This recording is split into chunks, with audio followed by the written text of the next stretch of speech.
Okay, good morning and welcome to Iyun with Benzion.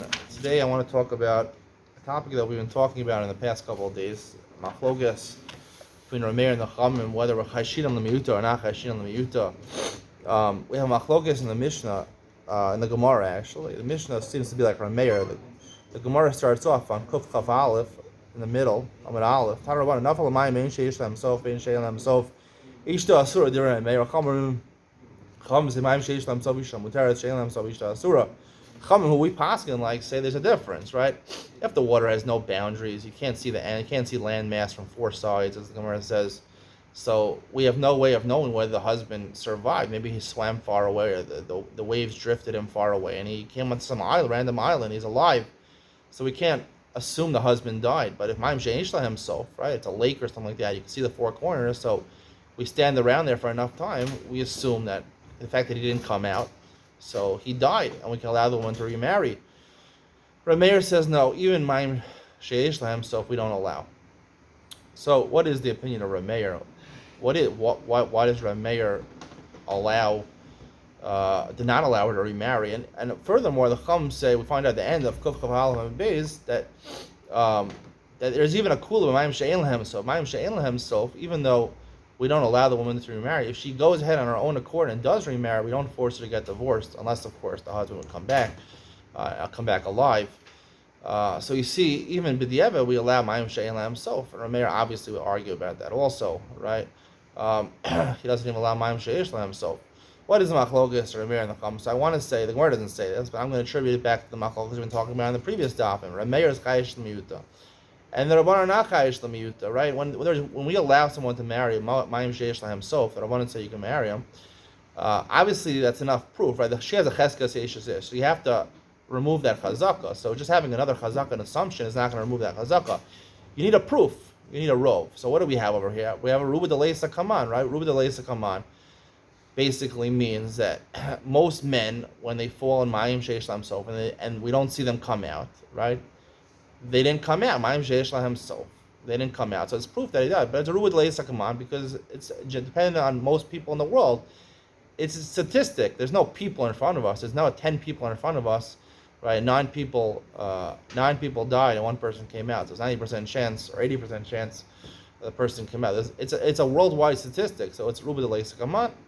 And the Rabbanan rely on ruba d'leisa kaman. What is Ma'im She'eshla himself? So there's only an assumption that it's a chazaka, and a chazaka does not do anything to remove a previous chazaka. Chazaka can't remove another chazaka. If you have an assumption that she's an Eish, an assumption that he came out alive doesn't allow you. But if she got remarried, so then it creates a suffix. One chazaka is mabakal another chazaka. The assumption that 75% chance that he died in Ma'im She'eshla himself, so therefore they knock each other out, and therefore if she got remarried, we don't force her to get divorced from the second guy. Of course, Rameir argues on that also. So that's a ruba d'leisa kaman, and that's what Rameir argues. Now, we mentioned the other day that that there are certain cases that Rameir agrees, like the Gemara said ruba d'isa kaman.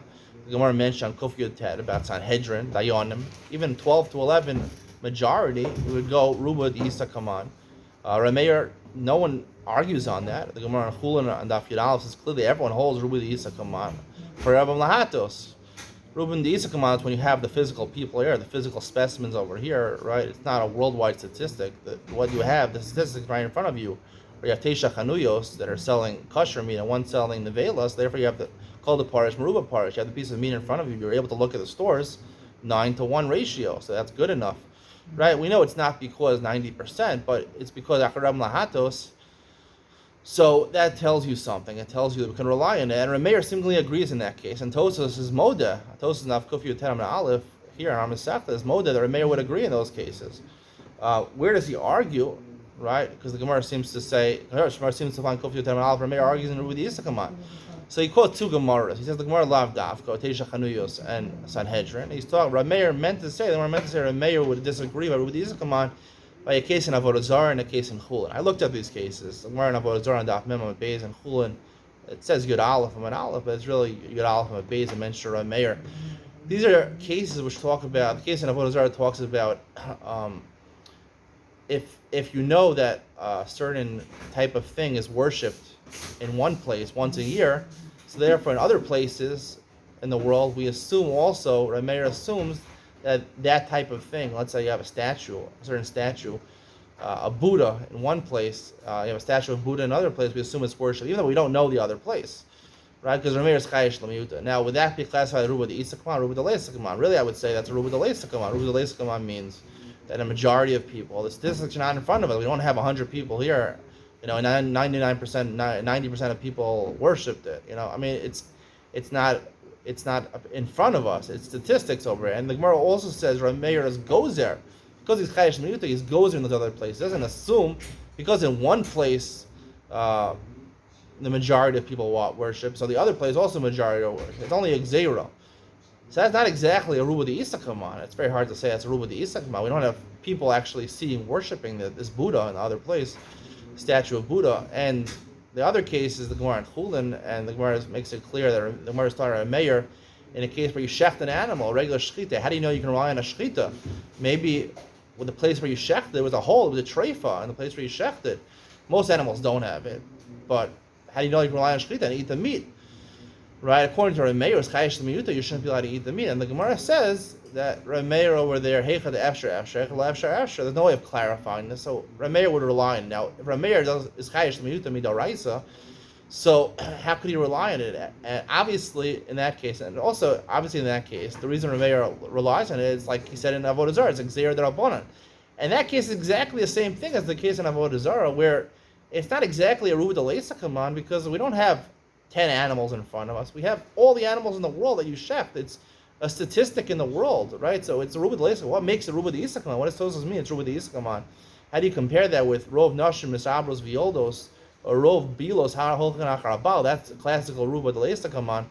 You have to be machalik and say that what Tosas means is that there's clearly the case Ruba de Isakaman, where all the specimens, all the statistics are in front of you. You have 9 chanuyos and 10 stores in front of you, or you have Sanhedrin. You have 23 dayanim. 12 are saying one way, 11 are saying the other way. That's Ruba de Isakaman, where really the statistics are right in front of you.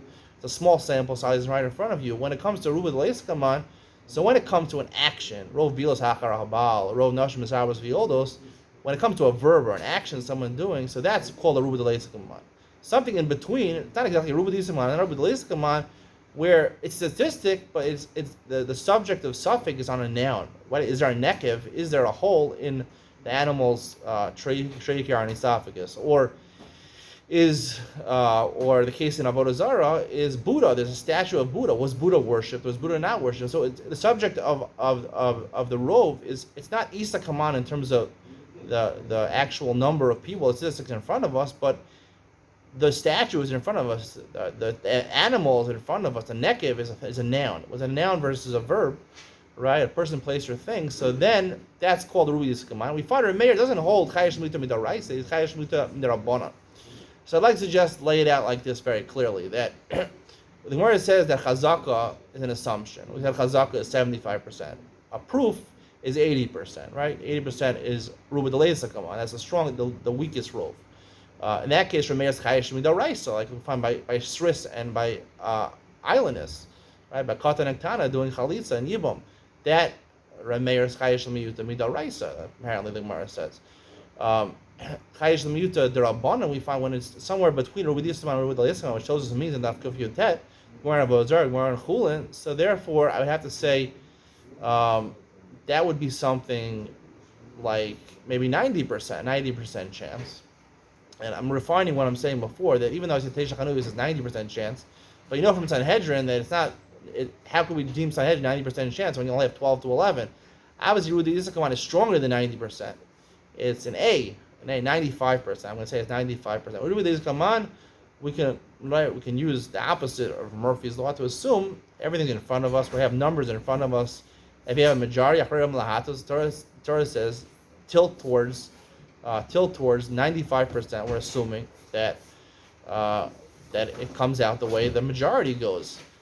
When do they argue? They argue when it comes to a 90% chance. Where Rameir's goes there midrabanan, and the Rabbanan are not goes there midrabanan.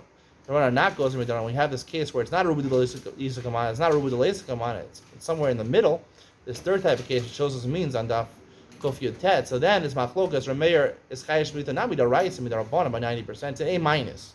You have A and you have A minus. A minus Rameir is Chayish Shmita with the Rabbanan, and the Rabbanan are not Chayish Shmita the Rabbanan. And this case in our Gemara, where we have Mayim Sheyesh Lahem Sof over here, where Rameir asers, it's not clear exactly why he asers. Is he Chayish Shmita Rabbanan or is he Chayish Shmita Raisa?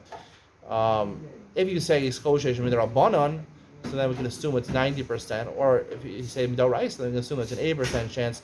In either case, the Rabbanan argue, and both 80% and 90% is good enough for the Rabbanan. They're not Chayish Shmita in all the cases, but even Rameir is more by 95% chance by Sanhedrin, and by Teisha Chanuyas when it's in front of it. That Rubud is a command. Even Rameir is more than not Chayish Shmita. That's a summation of all the Shitas. I hope you enjoyed. See you tomorrow.